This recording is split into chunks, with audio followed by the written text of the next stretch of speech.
কারাবন্দী সাবেক প্রধানমন্ত্রী ইমরান খানের দুই বোনকে গ্রেফতারের প্রতিবাদে ক্ষোভে উত্তাল পাকিস্তান। সাংহাই সম্মেলনে ভারতের পররাষ্ট্রমন্ত্রীর সফরের নিরাপত্তা নিশ্চিতে ইসলামাবাদে সমাবেশ স্থগিত করার আহ্বান জানান স্বরাষ্ট্রমন্ত্রী।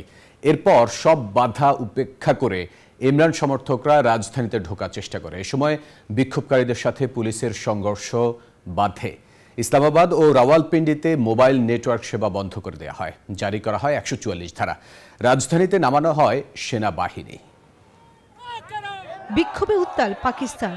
দেশটির প্রধান বিরোধী দল তেহরিকে ইনসাফের বিক্ষোভ কর্মসূচি নিয়ে পাকিস্তানের রাজনীতিতে তৈরি হয়েছে উত্তেজনা। শুক্রবার ইসলামাবাদের অভিমুখে মার্চ ঠেকাতে ব্যাপক কড়াকড়ি আরোপ করেছে দেশটির সরকার।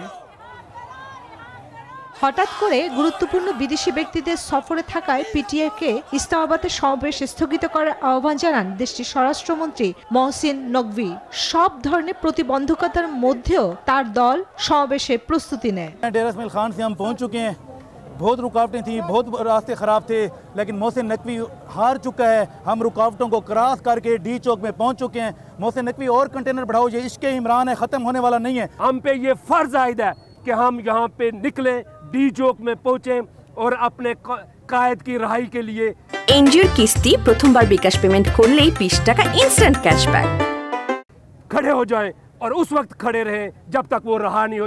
শহরে জমায়েতের উপর নিষেধাজ্ঞা অমান্য করে সরকার বিরোধী সমাবেশ করছিলেন তাদের সাথে বেঁধে যায় পুলিশের সংঘর্ষ। একই সাথে ইসলামাবাদ ও রাওয়ালপিন্ডিতে মোবাইল নেটওয়ার্ক সেবা বন্ধ করে দেওয়া হয়। ইসলামাবাদে জারি করা হয় ১৪৪ ধারা, নামানো হয় সেনাবাহিনী। ইমরান খানকে অবৈধভাবে কারারুদ্ধ রাখার প্রতিবাদে পিটিআই গত কয়েক সপ্তাহ দেশ জুড়ে অনেকগুলো সমাবেশ করেছে। এসব সমাবেশ থেকে সংরক্ষিত আসন বাস্তবায়ন নিয়ে পাকিস্তান নির্বাচন কমিশনের গড়িমসি সমালোচনা করা হয়েছে। সংবিধান বাঁচানোর ডাক দেওয়া হয়েছে। চন্দ্রানী চন্দ্রা, নিউজ 24।